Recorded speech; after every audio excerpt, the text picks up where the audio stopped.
Alvin Leal, and had this car about 45 years, give or take a year.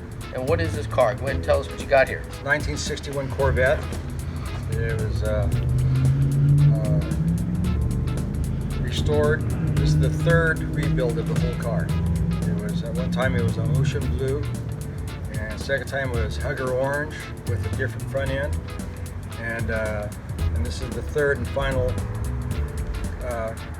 build of everything I did over all three models combined into one to make it what it is now.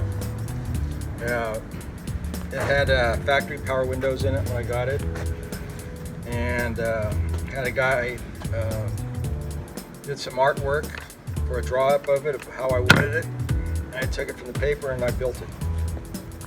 As you see it, there's no kits on this car. This is all hand built. There's not another one in the nation like it. Somebody could try to copy it, eyeball it, try to copy it. Better than that, it's the only one in the United States like it. So this is a one of one. It's one of one. So 66 one of one. 61. 61. I'm sorry, 61 hardtop one of one convertible, One right? of one.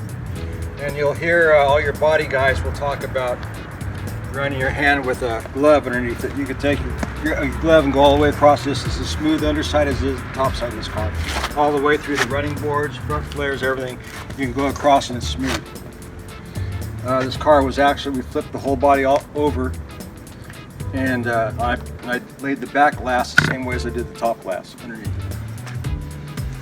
And what else can I say? It's got a 327, going right at around 400 horsepower, two 4s, two 500 Edelbrocks. It's got all the hard lines were bent and some chrome work done, and billet work. It's got a Ford 9-inch rear end. It's got The windows. windows. Electric windows. Yeah, it's got the factory power windows, and it's got a Ford 9-inch rear end. It's all cornered disc brakes, 4-corner disc brakes. The exhaust system. it's got the exhaust system is 2.5 stainless steel, and it's the good stainless steel. I worked for a creamery at one time. They're nice enough to give me the stainless from the creamery, which is the real nice stainless steel. And then I put 3-inch core super traps out the back. If you can look at the back end of the car, you'll see the super traps. It's got a Muncie 4-speed in it. Yeah. Tell us a little more about this engine right here. The engine's a 327, right at 400 horsepower, two 4s, and all the hard lines, as you can see, were all hand built. And what else can I say about it?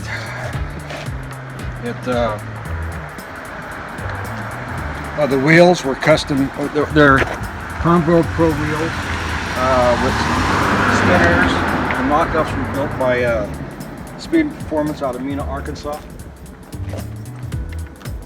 They were adapted to these wheels to make them look the way they do. Now these folds you've got up under this car, when you flipped this and you folded these. Now, talking about folding, we're talking about no edge, right? No edge. No edge. No edge. You can roll your hand all the way around it. It's all smooth all the way around into it.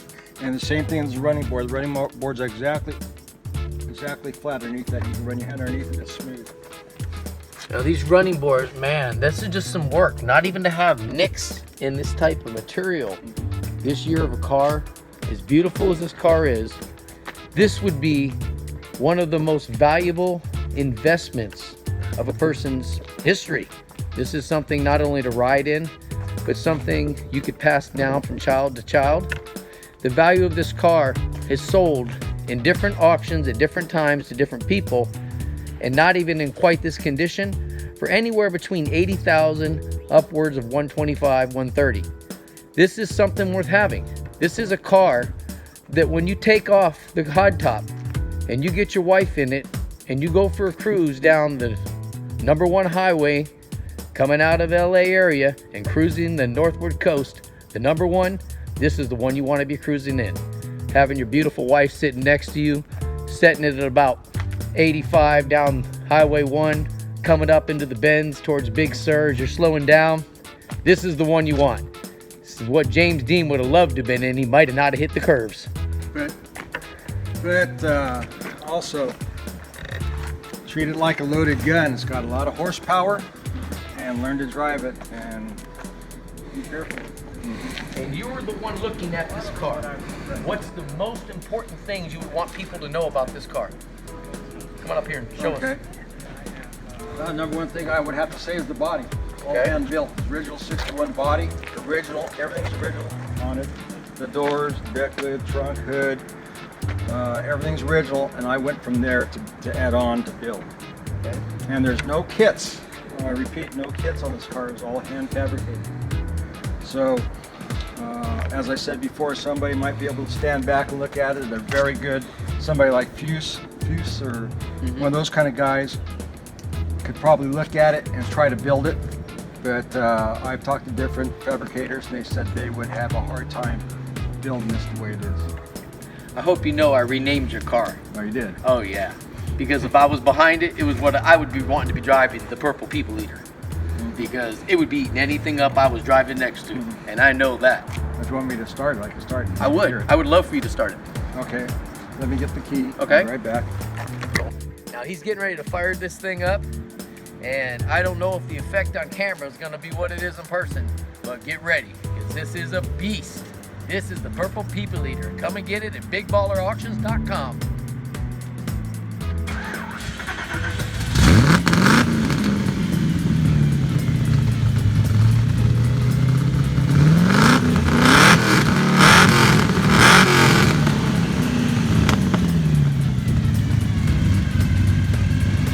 Wow, can you hear that? That thing just makes your whole chest vibrate. I'm standing next to it. I'm not even in it. That is amazing. Check it out.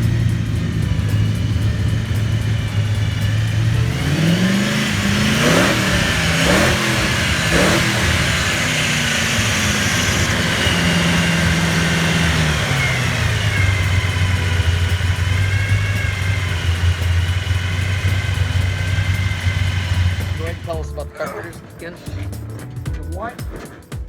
No. See, the winding noise you hear, people think I have a blower on it. It's not a blower, it's carbureted, but it's got what they call, back when I put it in, it was made by Pete Jackson, called Pete Jackson gear drive. It winds, so the teeth are reverse cut on the timing chain. Right. So it sounds like a blower, but it isn't. But it gives that extra little sound to that big cam that's in it. It's got an off-road cam. A lot of torque then. This right here is, tell me about the carburetor system we got here. That's just a dual system. That's the system that kicks in the front to the back. You said that's an Elderbrock what? It's an Elderbrock carburetor. Elderbrock, but there's two of them, so they're both 500 CFM each. Okay. Total 1,000. And these, everybody thinks this is a big block. When you look at the valve covers, they look like they're big block heads, but they're not. These were built by the same people that built my knockoffs. Then I added this little thing in here. I put these in here. Those are the ones that went on the side. I put them in there. And then, like I said, you know, they're two-piece. It's definitely a one of kind. It's a roller rocker, roller lifter camshaft in it, and it was built right. And it's only got 17,000 miles on it, because the car's only got 17,000 miles in 40 years. So I never drive. This is the first time I took it out in many years. I probably got 50 miles on it in the last eight years or so. Wow. Because I've had it so long, when I mentioned I'm building the 67 Roadster Corvette, and so that's my next project. I went through my life with this one. Now I'm ready to kind of let go of it, I guess. I want to send this out to my buddy Lorenzo. Neil, if you're watching this, you need to put this next to all those Mustangs you bought for your papa that you have, and the truck we're going to be showing you later, because I'm going to send it directly to your website. Love you, baby.